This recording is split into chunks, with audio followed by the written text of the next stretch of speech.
Bonjour à tous et bienvenue dans Vocabulaire, l'émission qui analyse la langue de bois. Nous allons parler aujourd'hui de la notion de plan social. La question c'est comment on passe d'une réalité qui dit licenciement collectif à la notion de plan social. Plan social, c'est sympa. Déjà, un plan, c'est pas mal. On va faire quelque chose qui est planifié, qui est organisé et qui est réfléchi.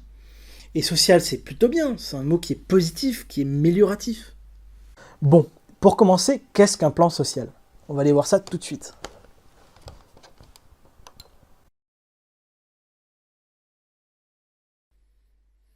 Le plan social, ou plan de sauvegarde de l'emploi, est l'ensemble des mesures prises par l'entreprise à l'occasion d'un licenciement collectif pour motif économique, destiné à éviter des licenciements et faciliter le reclassement du personnel licencié. Bon, moi, au début, j'étais un peu comme vous. Je me suis dit reclassement du personnel licencié. Ça sonne pas mal. On va aller jeter un petit coup d'œil quand même. Je suis allé sur servicepublic.fr et j'ai trouvé 4 types d'aides en cas de licenciement collectif. Et je vous préviens tout de suite, ce n'est pas folichon.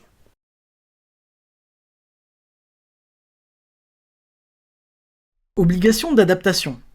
En gros, si on te vire parce que tu n'es pas compétent et on embauche plus compétent à côté, le patron est tenu, je cite, de proposer une formation complémentaire de courte durée et permettant une adaptation rapide des salariés. C'est-à-dire une petite formation pour te mettre à niveau.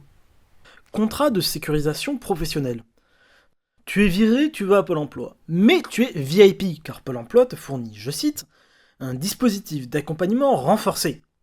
Mais je ne pense pas que tu as un boulot quand même, faut pas pousser, parce que tous les copains du même licenciement massif que toi, qui occupaient à peu près le même poste que toi et qui avaient à peu près les mêmes qualifications, eh bien ils sont VIP aussi. Donc la ligne de départ a juste collectivement été avancée de quelques mètres. Priorité à la réembauche. Si tu as été viré et si la même entreprise réembauche après pour le même poste, tu es prioritaire. Oui, priorité à la réembauche, là, tout est dans le titre. Obligation de reclassement.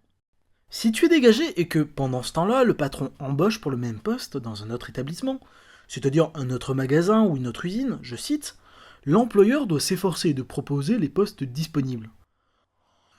Oh, je m'efforce de proposer les postes disponibles. Bon, là, quand on a fait un peu de droit, on se rend compte de à quel point c'est flou. S'efforcer, c'est quoi ? C'est envoyer un mail, proposer une prime de déménagement, donner priorité au personnel reclassé lors de l'embauche sans regarder la compétence. Le salaire peut-il être diminué ? Si oui, de combien ? On ne sait pas. Et au passage, personne ne le sait. C'est au juge d'interpréter la loi.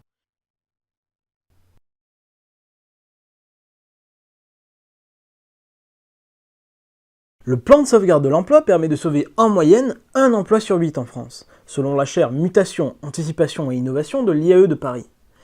Et un emploi sur 8, c'est déjà ça de prix. Cela dit, la délocalisation en France est en grande partie responsable du chômage, et c'est justement lors de délocalisation que l'on nous parle de plan de sauvegarde de l'emploi. Mais s'il y a délocalisation en Asie ou en Europe de l'Est parce que c'est moins cher et vachement plus rentable, l'ensemble des mesures destinées à éviter des licenciements et à faciliter le reclassement du personnel licencié, en gros, ça sert à rien. Prenons l'exemple de la délocalisation d'une usine à l'étranger. Pour la priorité à la réembauche, le patron ferme son usine en France pour en ouvrir une en Chine. Mais il n'est pas prêt de réembaucher en France.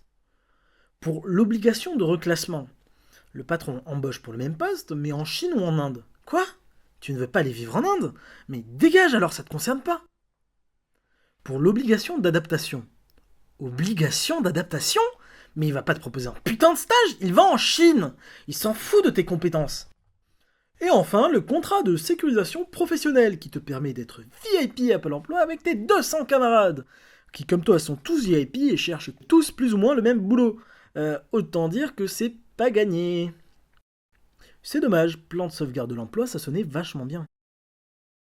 Le plan social, ou plan de sauvegarde de l'emploi, est l'ensemble des mesures prises par l'entreprise à l'occasion d'un licenciement collectif pour motif économique.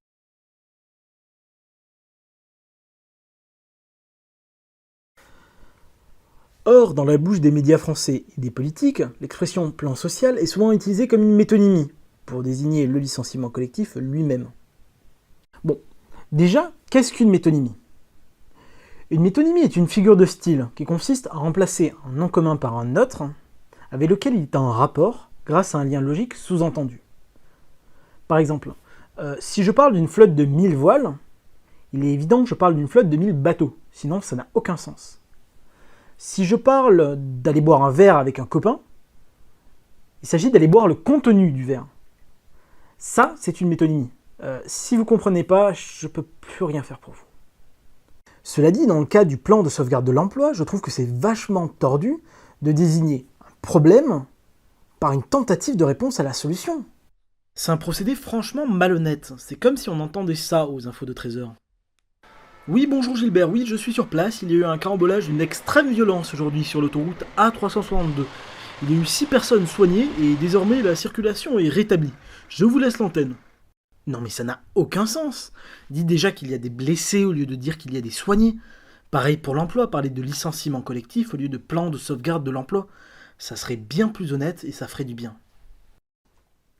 Bon, la stratégie est plutôt évidente. Il s'agit de faire un zoom sur toutes les personnes qui retrouvent ou conservent leur emploi afin d'essayer de mettre de côté et d'éviter toutes celles qu'ils perdent. Comme ça, les politiques peuvent nous dire que, au final, ce n'est pas de leur faute. Qu'ils ont fait ce qu'ils ont pu, qu'ils ont lutté ardemment, parce que tous ces licenciés qui méritaient un travail. Non, clairement pas. Bon, plan de sauvegarde de l'emploi, on a compris. Mais plan social, quel est le rapport avec le mot social ? Quand on entend le mot social, on pense immédiatement à quelque chose qui concerne la vie en société. J'ai une vie sociale, je vois des amis et je suis quelqu'un d'épanoui. Ou éventuellement, on peut entendre quelque chose qui concerne l'amélioration des conditions de vie des plus défavorisés, comme les allocations familiales, le chômage ou encore les logements sociaux. Mais en fait, non. Ici, social se définit par qui se rapporte à une société. Par exemple, l'organisation sociale est l'organisation de la société. Cela dit, il ne faut pas oublier que les sociétés commerciales, c'est-à-dire des entreprises, sont également des sociétés. C'est vachement vicieux, parce que plan de sauvegarde de l'emploi et plan social paraissent tous les deux désigner une protection de l'employé, alors qu'en fait il s'agit exactement de l'inverse, un licenciement collectif.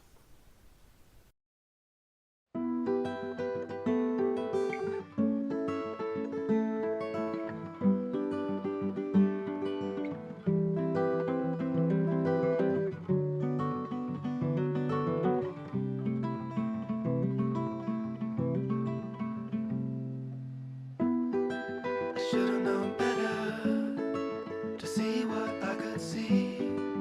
My black shroud holding down my feelings, a pillow for my enemies.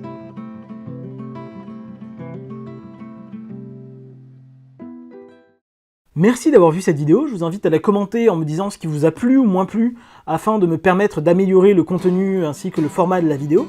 Je vous propose également de la partager sur les réseaux sociaux ainsi qu'auprès de vos amis, afin de la faire vivre et de faire vivre par la même cette chaîne. Et je vous remercie et à très bientôt.